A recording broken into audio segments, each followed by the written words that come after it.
All right, welcome to today's verdict, where legal issues meet real-world consequences. Coming up, New York City is facing a major legal showdown with the Justice Department over its sanctuary city laws. What does this lawsuit mean for immigration, public safety, and the future of local control? We'll find out later on. And if you're a New Yorker dealing with a landlord or a tenant issue, don't miss this. We're breaking down your rights, responsibilities, and what you need to know before stepping into housing court. As you can see, we have much to get to, so stay tuned. Today's verdict starts right now.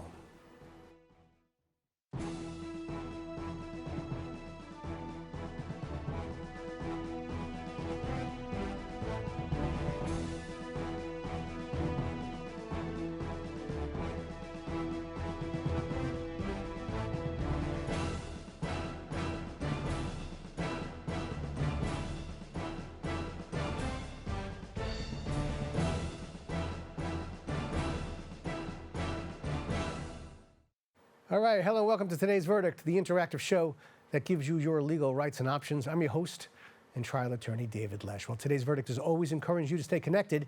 Make sure to tweet me at David Lesh and hashtag Ask Today's Verdict if you have a question. And check us out at BronxNet.tv. Well, tonight we're diving into one of the biggest legal battles in the country. The Department of Justice is suing New York City over its sanctuary laws, claiming they put public safety at risk. What does this lawsuit really mean for immigrants, law enforcement, and our community? Well, joining us to break it all down is Lymari Casta, an immigration attorney, not just an immigration attorney, our immigration attorney. We've had you on here for so long and so many different times. It's nice to see you again. Same here. Nice to see you. Tough times, certainly in the city and the Bronx. Have your phones been lighting up and ringing off the hook because of what's been going on with ICE? Yes. I think every immigration attorney's phones have not stopped ringing. There are a lot of immigration new policies that have affected everybody, and there are millions of undocumented immigrants that have been affected by this. Let's talk sanctuary cities. What exactly is a sanctuary city? So a sanctuary city is a city that has executive orders, policies, regulations, and laws that favor immigrants and protect immigrants. And New York is one of them. Now, how long have we been a sanctuary city? So there were an executive order back in the 1980s, in 1989, that was passed, but it actually became law in 2011. And it has progressively been expanded since 2011. Now, most people don't know what that means. What does it mean in terms of layman's terms to be a sanctuary city? So specifically in New York, there are different protections. For one, federal law enforcement, in this case, we're talking about ICE, cannot arrest people in courts, in hospitals, in public buildings. Another one is what is the cooperation that the New York City Police Department and the Department of Correction can give to ICE. So that's one of the major ones. What is the cooperation? It limits the cooperation between them and ICE, what information they can give about the people that they have detained and have under custody. All right, so obviously the Department of Justice is not too happy with this, the administration. And they've recently brought a lawsuit. Maybe you could just talk to us a little bit about the lawsuit. So the laws that New York City have are not a complete prohibition, that a ban that the local New York City Police Department or the New York Department of Corrections cannot give information to ICE. There are exceptions. If the person has been convicted of a serious crime, a violent crime, they will give this information to ICE. Also, if ICE has a warrant, a judicial warrant, a warrant signed by a judge, they will also give this information. Also, if the person is on a terrorist list. In this case, there's a present lawsuit that came 4 days after two undocumented immigrants that have been deported or removed from the United States committed an assault against a U.S. Customs and Border Protection officer. So what happens? Let's say, I'm living, in the Bronx, and I'm not documented, but I haven't been, accused of any type of crimes or anything. But I'm here illegally, and I walk into the courthouse. And ICE is there. Can they take me? If it Can is, they ask me for identification and find out who I am just because they think I may be somebody? How does that work? so these laws are supposed to protect against that, but that's local courts. That's why we see in the news that I still arrest people at the immigration court because that's at the federal level, even in New York City. So they can still arrest you at a federal court, at an immigration court, but not at a state or city level court. So what do you do if they can arrest you? I mean, do you just avoid the court to begin with, or and what about other places? What about everything from post offices to anywhere else that might be a federal building? I mean, how do you protect yourself from ICE possibly just grabbing you and you end up just disappearing? You still have rights. Everybody, regardless their immigration status, even a U.S. citizen has rights in the United States. So those rights still apply for a federal enforcement arrest, including ICE. So you still have a right to remain silent and say that you would like to talk to an attorney. And do you find that a lot of your clients are calling and telling you that they're nervous to go out and they're afraid to go in certain places? And what do you tell them? Yes, I have received calls and I have spoken to parents in schools that are afraid of bringing their children to school because they have seen in the news in other places where their eyes have gone nearby a school, or sometimes inside a school, and arrest their parents or even children. When you say that other places, are you talking about in New York City or throughout the country? Throughout the country. All right, because in New York, at least in the Bronx, I haven't heard too many situations where children have been taken out of schools, but does that seem to happen here? Well, the fear and the panic has already been established. So even if the person did not hear that it happened here, they still are afraid to bring their kids to school. To school. Yes. So the kids end up not getting an education because they're afraid that the children could be taken out. So what would you recommend to somebody who's watching today and they're not documented or their parents aren't documented? What do you do? As always, I think it's very important to talk to an immigration attorney. This could be a private attorney, it could be to a non-for-profit organization. There are many of them in New York City. And know your rights so that you know what to do in those situations, but also how to prepare yourself if that happens. How do you do it? How do you prepare yourself? And so one thing, especially if you have children, we strongly recommend that you leave power of attorneys for the kids to be taken care of, especially sometimes the mother and the father get arrested at the same time. Who picks them up at school? Who are their doctors? Where are their medications? That's right. I didn't even think of that, because they could take mom and dad away, and then the child come home from school, and there's no one to take care of the child, and you do the power of attorney, for the sister or the brother or the aunt to take over. At least you're ahead of the game. That's actually a very, very good suggestion. What else do you have? Know somebody's phone number. Everybody uses their cell phone. If they take the cell phone from you, know who is going to be your point of contact. So that person can contact an attorney, unless you know the attorney's number by heart too. Because you will need representation right away, especially in these times where you get arrested in New York, you get arrested in New Jersey, and you will be taken and transferred maybe to up to 5, I heard 10 times before you are put at your final destination. So you're just going to different, are they jails or where are they taking them? Detention centers, mostly ICE detention centers. Do you have a right to an attorney? Do you have a right to be given an attorney in immigration court? How does that work? No, you don't. The government would not provide or paid with an attorney because these are not criminal proceedings. These are civil proceedings, which is very, very important.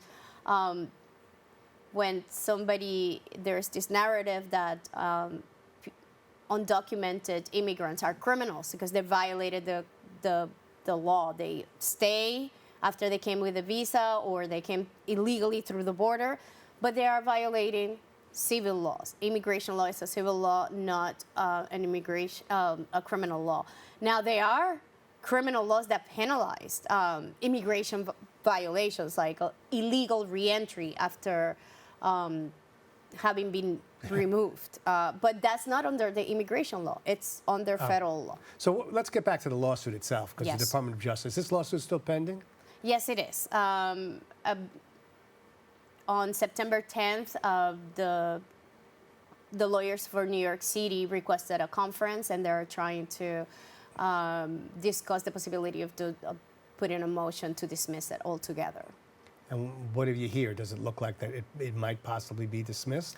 Or is there some kind of settlement that's working out between the government and New York City? We don't know yet, but what we know is that there was a similar lawsuit before in New York City, and it was dismissed. And also in other jurisdictions, similar lawsuits brought by the federal government have been dismissed. All right, so, okay, now, somebody's watching, right?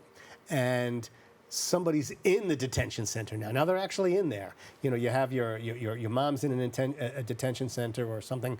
What can you do? Obviously, they may not have a right to an attorney, but what could you possibly do other than just like reaching out to immigration lawyers or anywhere? Can you find them? Can you look for them? What do you do when you realize that you come home and they're not home? So if you go, there is a detainee locator for ICE. You can literally Google ICE detainee locator, Okay. and there you're gonna enter the complete name and the date of birth and the date of country. If you have the alien number, you can also search that way. Now, it doesn't always work. There are millions of people that are getting arrested. Yeah. And, I mean, not arrested, sorry. They're Detained. Yes, detained, and sometimes it takes time, and especially if they move them from place to place, it takes them 24 to 48 hours to update the system. So it might be, and this is where creates confusion and a lot of panic. Where is my loved one? Because they cannot find them. We want you to just take a look at your crystal ball. Do you think this is going to continue, or is there going to be maybe a change in an administration or something where the people in New York aren't going to fear that they're going to be deported? What do you think in the next couple of years? I mean, the sanctuary laws are still in place. Nothing has happened, and this will continue unless they are found unconstitutional, which is, given the other lawsuits have been dismissed, it doesn't seem like it's going to go that way. I think, again, people should consult with an attorney, consult with an organization, so they know what is it that they can do now. Perfect. And be prepared. Try not to live scared. And we'll have you come on in a couple of months and let us know how things are going. Absolutely. All right, well, thanks very much. All right, well, don't go pleasure. anywhere, because today's verdict will be back right after this.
There's a new channel to explore, and it's bringing the classics back to life. During the day, relive the BronxNet originals that sparked conversations and built community. At night, dive into the hip-hop throwbacks that defined the generation. One destination, two powerful lineups. Now playing on Optimum Channel 952, Fios 2138, and streaming at BronxNet.tv. BX Legacy, where history meets the moment. All right, welcome back to today's verdict. New York City's housing market is one of the most complex in the country, and landlord-tenant disputes are at the heart of it. From rent-stabilized apartments to eviction proceedings, Knowing your rights is crucial, and joining us today to help break it all down is attorney Sergio Marquez, an experienced advocate in landlord-tenant law. Sergio, thanks for being here. Thank you for inviting me. You know, in terms of requests from the viewers, I have to say landlord-tenant issues might be the #1 email that we get. So definitely people are curious as to what you have to say. And but let's tell them a little bit about you. How long have you been doing this? Well, 2 years. I'll be 40 years as a lawyer. Wow. So I've been doing this for a while. And mostly landlord-tenant stuff? Mostly landlord-tenant. Okay. Mostly landlord-tenant. And where do you practice? Are you all in the Bronx or all over? I'm basically in the Bronx. Sometimes I go into Manhattan or Queens, but basically in the Bronx. Have things changed over the last 40 years? Yeah, drastically. In what way? They're more tenant-oriented, more layers of protection for the tenants. Well, I want to talk to you a little bit about. By the way, do you do both tenant? Yes, I do both. And the landlord as well. Right, right. Okay. Let's start off with some of the tenants. What types of issues seem to come across your desk more often than not, with in terms of a tenant issues? Repairs mainly. They mainly have all these repairs, and the landlords don't want to do the repairs, or they do them sloppy, they do them unprofessional. So that's the main thing. And also harassment at times, trying to evict them because their rent is too low, or giving them a hard time because in the Bronx the rent's so low and stuff like that compared to other counties. And the landlords are trying to get up to speed as far as what the rent should be in the Bronx, because in some places the rents are pretty high. So what happens first? Does the tenant get a notice that says you're not paying your rent, or there's an issue, and then they countersue and say, well, you're not making repairs? Yeah, that usually happens. That usually happens that way, that the landlord wants his rent and the tenant's not paying his rent because of conditions in the apartment, so they counterclaim for the repairs of the apartment. And they drag it out in court to make sure all the repairs are done, and maybe the tenants are even eligible for an abatement of rent because the conditions have lasted forever. You know, there was a time when I was a court attorney in the Bronx, my judge was assigned to the housing court. It was in 161st at that point. I know now, you know, it's at 167th. And it would just get so crowded with so many people. Is it still like that at 167th? Is the courthouse still packed? Yeah, it's very packed. As a matter of fact, they don't have defaults until 11 o'clock to make sure everybody's inside the building. So it's very packed there, especially in the mornings. In the afternoons it's okay, but in the mornings it's very crowded. All right, so you've been doing this a long time. Yes. And you, obviously you've been talking to tenants about ways to protect themselves. Let's get right to it.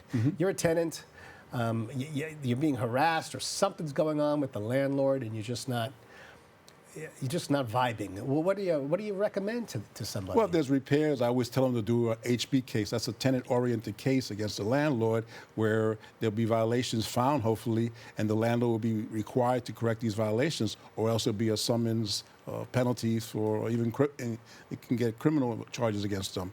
And also bring a DHCR complaint if they're rent stabilized. Yeah, well, let's talk about that, because a lot of people don't even know the difference between rent stabilized, rent control.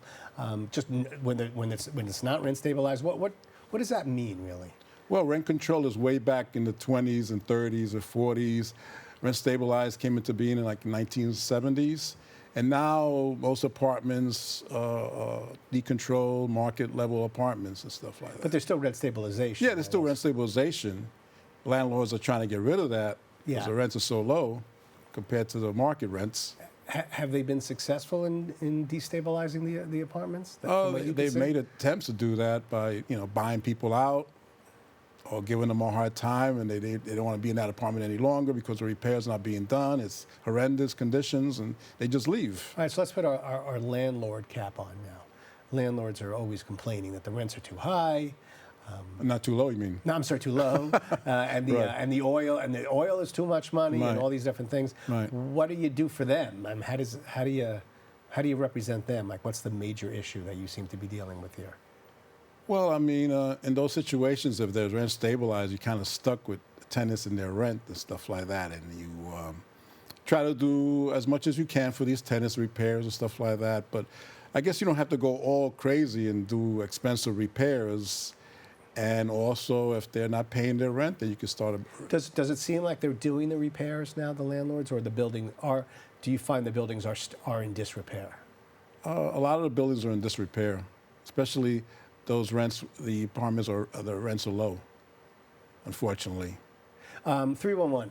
I know that a lot of my clients, at least, certainly they make complaints, and then sometimes they end up with an injury where, like, they'll talk about that there's leaking in the ceiling, or and then the ceiling falls on their head.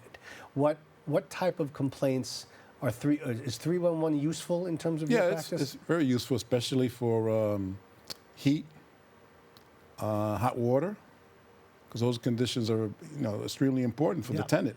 So they can call that, and HPD, which is connected to 311, is Housing Preservation Development. They send inspectors out to the building, and they inspect to see if the hot water is working, if the heat is working. If not, then they start hitting the landlords with violations. Sergio, they talk about it like a whole just like the building up of the Bronx right now. You have all these buildings going up, certainly in the South Bronx. Is that true throughout the Bronx, or is it just portions of the Bronx where you're I would say that? portions of the Bronx. Basically, the South Bronx is starting to... Are people being pushed out? Tenants being moved from gentrification out to the other boroughs, or maybe just upstate in Westchester or someplace? Do you find that's happening? You're seeing some of your tenants having to leave because they just can't afford to be here anymore? Well, if they can't afford it, sometimes they go into shelters, unfortunately, or they leave the city, unfortunately. But then again, when you leave the city, it's less rents but less protections against the tenants. So a lot of them have been coming back because more protections here than other places. The tenants, a lot of times they ask me, or I speak to them, and they want to know, how long can I stay? How long can I keep this going before I have to really find another place? Was it a year, 2 years? Like, how long can you kind of finagle But once the it? case is in court? Yes. Well, the court has jurisdiction for at least 1 year if you keep asking for more time to leave. So after that 1 year, it becomes more difficult to ask for additional time to leave. Do they generally give it to you, or not really? After the year, they might, if there's like a serious health condition, or you found an apartment and you said you don't have the lease, or they're still working on the apartment. So maybe you'll get more time because of that. Other question that I a lot of times I see in terms of the emails is money up front. You're giving some money to the landlord for a 1 month or 2 month rent in advance, just to hold on to it as security. Is that still happening, or are some of the landlords waiving security so that you could just kind of get into your apartment? No, usually the security is required, still required.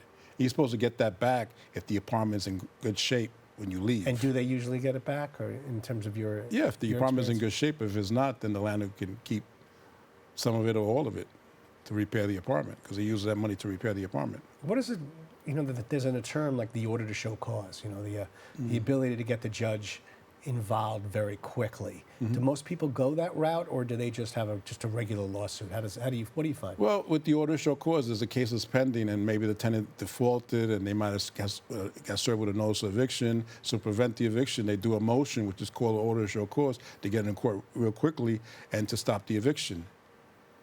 So that's one way of doing an order to show cause. Or you've been evicted already and you're trying to get back into your apartment, you do an order to show cause to stop the landlord from re-renting the apartment. Let's talk about the process itself, the legal process of eviction. Take us step by step. How does it usually work? Well, for a non-payment, you have to serve a 5-day notice by certified mail, regular mail. And then after that, there's a 14-day notice that has to be served by a process server. And then after that, there's a petition, a notice of petition that's served by a process server, letting you know the tenant has to answer that and get a court date, or else they'll be in default and they could apply for a warrant of eviction. And then with the holdovers, holdovers just wanting possession of the apartment. Depends. If you're there less than a year, it's 30 days. More than a year is 60 days, the notice. And more than 2 years is 90-day notice before you start the case. Is there a difference in terms of eviction and holdovers? I mean, in terms of how the judges deal with the attorneys in court, or basically is it the same? Well, with the holdovers, you have more chance to let the case drag on for a while. The non-payments are more difficult because they owe all this rent, and they might push you for trial faster stuff like that. So And also just in terms of hiring, let's say you or an attorney who does this kind of work, how does that work? Do they usually pay like a retainer to you, or Yeah. to the landlord? Do you take a percentage of what you get back for the landlord? no, I usually get paid a retainer. For both? Yes. Mm-hmm. Both. Now, this is a tough question because we just had our last guest was talking a little bit about the immigration and the ICE detaining of different people throughout the Bronx. What have you seen? Have you seen the agents around in the courthouse or nearby, or are your clients worried that if they go to landlord-tenant court, they might be picked up by an ICE agent? No, I haven't got that. You haven't seen that? I haven't seen that. All right, we're almost finished. Best tips you can give to somebody watching today. Let's take it from a landlord perspective, okay? You want to protect let's see the landlords first. What would you say the best tip you could tell a landlord? What would you tell a landlord to do? Well, before you rent an apartment to someone, make sure you do your due diligence, investigate well that person as much as you can, any judgments against that person in the past, housing court, references and all that, because once you get them in the apartment, it's hard to get them out. It's easy to get them in, so make sure you really scrutinize that person before you get them in, because then it's difficult to get them out. Get them out. All right, from the tenant's perspective, best tips you can give. Somebody who is watching today and there's a good possibility that they haven't paid their rent, unfortunately, and they know they're going to be getting an eviction notice soon. What would you tell them? Where can they apply for monies? What could they possibly do? Well, and in the courts, there's always free legal services that they can apply for. And then also in the city, they have, the welfare department, HRA. You could apply for a one-shot deal, and that helps you. What does that mean? A lot of people don't even understand what that means. What is a one-shot deal?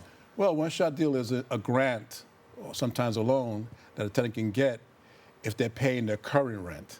So if they owe X amount of dollars for past rent, they can apply for that grant for the past rent, but they got to show they're paying their future rent and their current rent in order to get that money for the back rent. Wow, complicated stuff. But you know what? It's important. Where would we reach you? Where do we find out where you are? Where do we get you?